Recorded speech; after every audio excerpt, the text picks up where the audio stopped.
Hello, my name is Emily Keckel, and this is my Disney Mania board game. And I wanted to create a board game that covered the third grade standard 3-5 LS11, which states complete assignments, projects, and activities with some redirection from teachers, mentors, and supervisors. So this is how the game works. So as you can tell, there are 4 different starting points, and each starting point is at a corner. So there's a starting point 1, 2, 3, and 4. So basically, players will take turns rolling a dice. So we're gonna demonstrate. So you're gonna roll the dice, and I got a 4. So I'm going to just pretend I'm this lovely person over here, and I'm gonna go, oops, 1, 2, 3, 4. So I landed on orange. So each one of these tiles has an individual activity you have to complete. So for orange, we have our lovely, it is, was that a sequel? So basically for was that a sequel, you have to answer a question regarding whether a Disney movie was a sequel, or if it is true or false. So I rolled a 4, so I'm going to answer question number 4. So here's my lovely cheat sheet here. So this is, was that a sequel?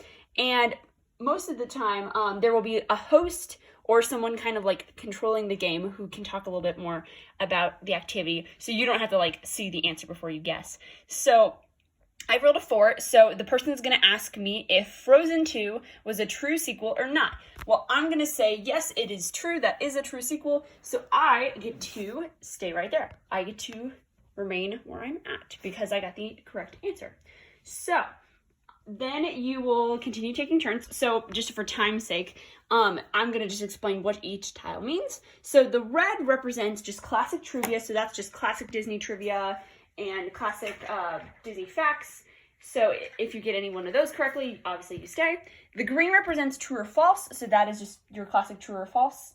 Then the blue represents name that tune. So name that tune, it represents different lyrics from Disney songs, and you have to guess the song. You get 1 point for the movie and 1 point for the actual song title.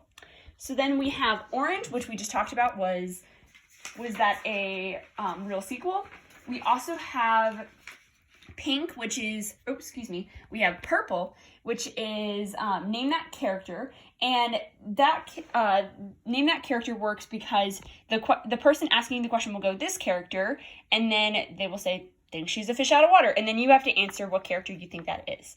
So that is purple. Then we have yellow, which is charades, but you can talk about it. So it is reenacting, like, for example, we have number 4, Sleeping Beauty knitting, or Gaston getting groceries. So you have to reenact that character doing that action. So you can talk in that just for sakes, because that would be really difficult if you didn't talk. So it's kind of charades in a different way. But anyway, so there is that category. And then we have flip or flop. So flip or flop works, it's the pink tile. So flip or flop works as you will have the option, you will get a card. So because I rolled a 4, so I rolled a 4, so I will not know what I originally got.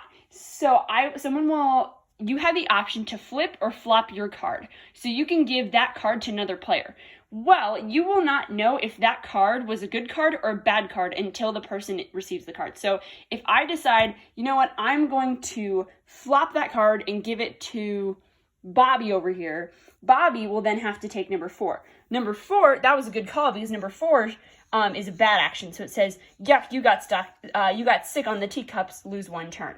So this is a very kind of like a chance category. So you don't know really kind of what's happening in that category. Then you actually have your chance category, which is black on here.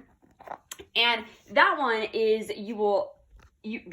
let's say we'll switch numbers here.